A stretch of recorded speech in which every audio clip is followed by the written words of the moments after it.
शेतकरी मित्रांनो, माझ्या हातामध्ये स्ट्रॉबेरी आहे आणि स्ट्रॉबेरी ही महाबळेश्वर वाईमध्ये किंवा थंड भागामध्ये नाही, तर ही मराठवाड्यामध्ये स्ट्रॉबेरी आहे.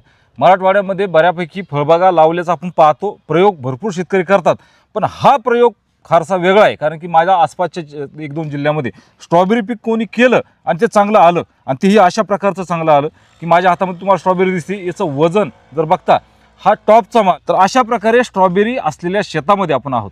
आणि जमीन पाहत असाल तर महाराणाची एक टेकडावरची जमीन आहे. 1 एकरचं हे क्षेत्र. याला लागलेला खर्च किती, याला लागत असलेलं पाणी कसं, याला वेगवेगळे रोग आहेत तर ते रोग कीड काय काय आहेत, याची विक्रीचं व्यवस्थापन कसं, हे सगळे प्रश्नाचे उत्तर आपण शेतकऱ्यांकडून घेणार आहोत. शेतकरी आपल्याबरोबर आहेत, त्यांचे मित्र आपल्याबरोबर आहेत. तर राम राम. माझं नाव दीपक आसाराम मुनगे. आपण पाहतात आपली शेती आपली प्रयोगशाळा यूट्यूब चॅनल आणि फेसबुक पेज. जर नवीन बघत असाल तर चॅनल सबस्क्राईब करा. फेसबुक पेज पाहत असाल तर फॉलो करायला विसरू नका. तर भाऊंची आपण ओळख करून घेऊ. राम राम. राम राम. सर्वप्रथम तुमचं फार फार अभिनंदन. एक चांगलं धाडस तुम्ही या मातीमध्ये केलंय आणि एक चांगल्या प्रकारचे पीक आपण शेतकऱ्यांना दाखवतोय. तर एकदा आपला परिचय करून द्या. मी संतोष कणके, एकलारा. हा प्लॉट माझ्या मित्राचा म्हणा किंवा पाहुण्याचा म्हणा त्यांचा आहे. त्यांच्या प्लॉटवर आम्ही आहेत. आम्ही हे कोणाचं शेड्यूल न घेता स्वतःच घरी केलेलं आहे आणि चांगल्या पद्धतीने नियोजन झालं आहे. बरं, तर याच्यामध्ये सुरुवातीला नवीन पीक करताय म्हणजे आजूबाजूचे लोकही म्हणतात की हे काय नवीनच लावलं. कारण की आपल्याकडे ज्वारी, बाजरी, गहू, ऊस, त्यानंतर मोसंबी, डाळिंब जास्त प्रमाणामध्ये. बरोबर आहे. तर बऱ्यापैकी हिंमत करून हे पीक तुम्ही लावलं. बरोबर. तर एकरचा खर्च किती येतो? आता रोपाचं पाहिलं तर तसं 3 ते 3.5 लाख रुपये खर्च येतो रोपाचा. बरं. आणि ठिबक, मल्चिंग हे जर पाहिलं तर 2-1 लाख रुपये फवारणी वगैरे सगळा खर्च येतो. म्हणजे 5 ते 5.5 लाख रुपये खर्च येतो एकरी. हा, 5 ते 5.5 लाख रुपयाचा खर्च होतो. हा. उत्पन्नही आपण त्यांच्याकडून जाणून घेऊच, कारण की जसा खर्च असला तसं उत्पन्नही मिळतं, हे साहजिकच आहे. तर त्यांच्याकडून उत्पन्न सुद्धा जाणून घेऊ. भाऊ, आपलं काय मत ह्या स्ट्रॉबेरीवरती? स्ट्रॉबेरी काय आपलं नवीन नाही असल्यामुळं हा. आणि महाबळेश्वरला बघितल्यामुळं आपण इकडं करतो. बर. तर प्रयोग म्हणून केला होता.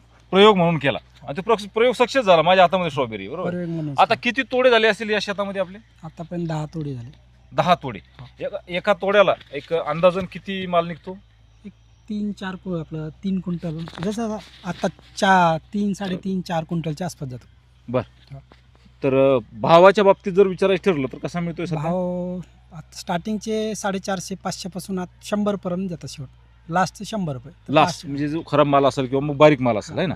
ABC असे ग्रेड आहेत त्याच्यामध्ये भाऊ. बरोबर. हो. तर याच्यामध्ये ही जी जात लावली, ही आपल्या भागात येणारी जात वेगळी आहे का? हो. ज्या महाबळेश्वरमध्ये तीच जात आहे ही? नाही, तिकडली जाते, पण आपल्या इकडं टेम्परेचरमुळे फक्त आपल्याकडे विंटरच चालते. विंटर म्हणून विंटर का? एकच चालते फक्त बरं. आपल्याकडे. तर दुसरं विंटर नाबीला आहे, भरपूर व्हरायटी आहे, पण ती टेम्परेचरला हे नाही सूट होत नाही. सूट होत नाही. तर फक्त विंटरच जात ह्या आपल्या भागामध्ये चालते. तर विंटर जातीचे वैशिष्ट्य काय सांगता येतील तुम्हाला? वैशिष्ट्य एवढे काय म्हणजे आपल्याला आतल्या गोष्टी नाही माहिती. म्हणजे थोडं आता टेम्परेचर मध्ये चालते temperature जरशी. मध्ये आपल्या इकडे टेम्परेचर मध्ये temperature चालते. आपल्याकडे वातावरणामध्ये सूट होती ती. सूट होते. टेम्परेचर मेंटेन करते. 25-30 पर्यंत बी असले तर ती एवढी 30 डिग्री. हो, 30 म्हणजे degree आपल्याला जर सांगायचं ठरलं तर आपल्या भागामध्ये हे कितव्या महिन्यापासून कितव्या महिन्यापर्यंत येईल बा? नाही. आता अजून 2-3 महिने चालते. बरं. आता आपण एप्रिल, आता कोणता महिना चालू आहे?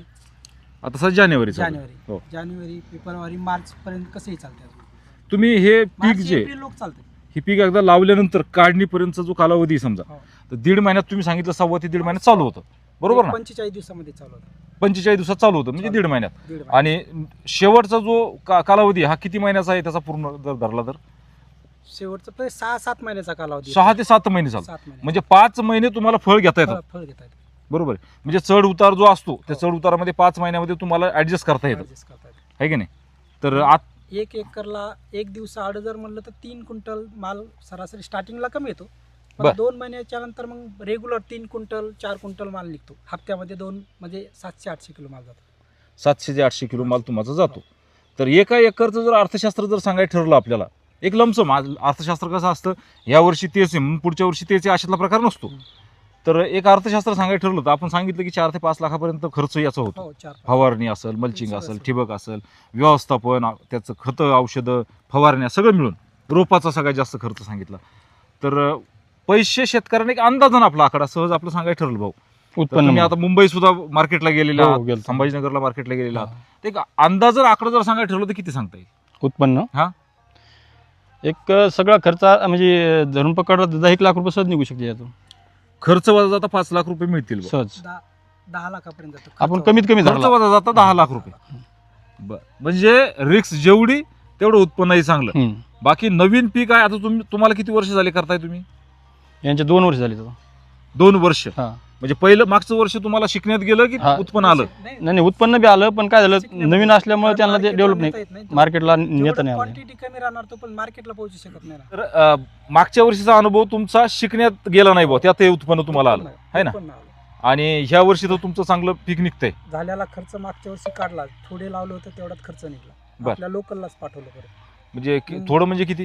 एक 1 लाख 1.5 लाख खर्च केला. नाही नाही, तेवढं किती गेलं. क्षेत्र लावलं होतं बुवा? 10 गुंठे.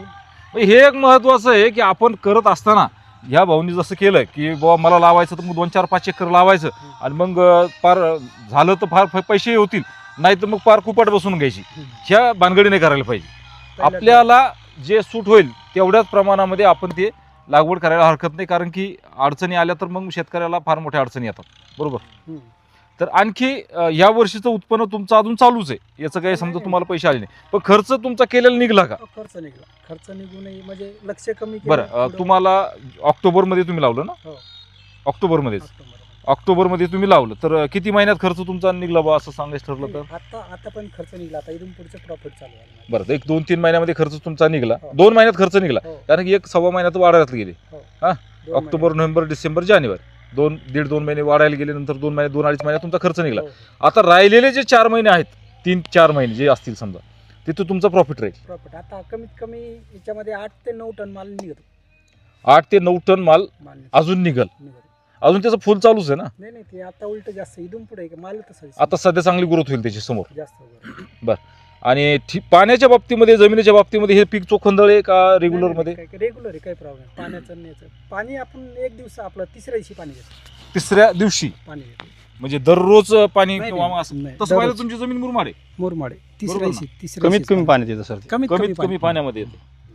कमीत बरोबर. कमी आणि- टेम्परेचर फक्त काय होतं, एप्रिल मे लोक बी चालतंय, बर. पण आपल्या इकडे जास्त टेम्परेचर असल्यामुळे मग त्याला डाग पडतात फळाला. फळ डाग पडतं. फळाला डाग. जास्त टेम्परेचर सनबर्न होतं हा. आणि ह्या सीझन मध्ये एकदम चांगलं निघतं. हो बरं, एकदम. तुम्ही आता सगळ्या ठिकाणी फिरलेले आहे, सगळे बघितलेले सुद्धा आहेत, तर त्या भागातली स्ट्रॉबेरी म्हणजे महाबळेश्वरच्या भागातली स्ट्रॉबेरी म्हणू आपण, थंड भागातली, आणि आपल्या या मराठवाड्यामधली स्ट्रॉबेरी चवीला दिसायला काही फरक काही नाही, फक्त त्याच्यामध्ये व्हरायटी चेंज असलं तर त्याच्यामध्ये फरक पडतो. पण तिथल्यापेक्षा महाबळेश्वरपेक्षा आपल्या इथली जी गोडी आहे त्याच्यापेक्षा डबल गोडी आहे. ऊन आणि हा टेम्परेचर जास्त असल्यामुळे, तिथलं थंड वातावरण असल्यामुळे थोडी आंबट लागते ना, आपली इथली गोडी लागते. बरं, आता विक्री करत असताना तुम्ही मुंबईला पण विक्री केलेली आहे आणि संभाजीनगरला, तर तुम्हाला चांगला अनुभव कुठला आहे? नाही मुंबई सगळ्यात, मुंबई दिल्लीचे रेट जास्त आहेत. कारण की हे जे फळ हे उच्चभ्रू वस्तीमध्ये खाणारं फळ आहे, कारण की पुण्याला जास्त रेट आहेत, आपलं लोकलला नाहीत, संभाजीनगरला नाही. बरं, तुम्हाला पहिलं भाव ते आता सध्या चालू असलेले भाव, तर तुम्हाला अत्युच्च भाव किती मिळाला? मी पहिलं 550 रुपयानं दिली.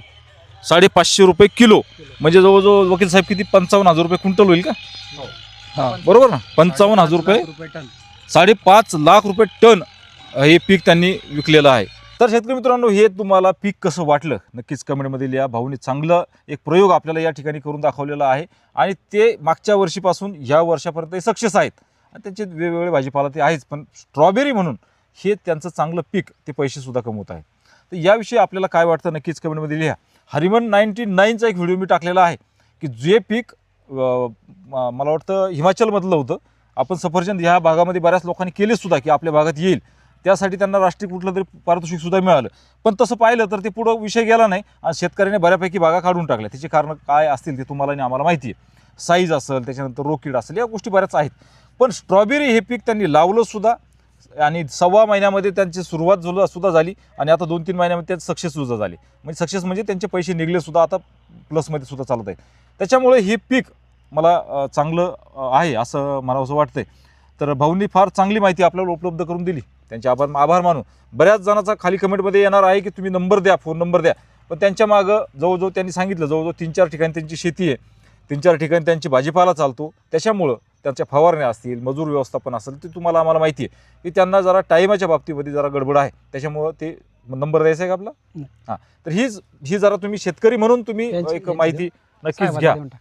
तर नंबर देण्यामागं किंवा व्हिडिओमध्ये टाकण्यामागं सर्वात मोठा अडचण जी असते ती अडचण फोन नंबरची असते. आणि जर तुमचे काही प्रश्न असतील तर कमेंटमध्ये लिहा, आपण त्यांच्याकडे परत येऊ. तुमचे जे राहिलेले प्रश्न, माझ्या चर्चेमधून राहिलेले जे प्रश्न असतील ते आपण कमेंटमध्ये पुन्हा एकदा ते वाचून त्यांना आपण प्रश्न विचारू आणि त्याचे उत्तर परत एकदा घेऊ. पण ते नंबर त्यांच्या वेळेनुसार ते देऊ शकत नाही, हे त्याबद्दल मला सांगायचं आहे. तर फार चांगली माहिती भाऊंनी आपल्याला दिली, उपलब्ध करून दिली, त्याबद्दल आपली शेती आपली प्रयोगशाळेच्या वतीने मी त्यांचे धन्यवाद मानतो, आभार मानतो आणि थांबतो. राम राम. राम. राम राम. राम.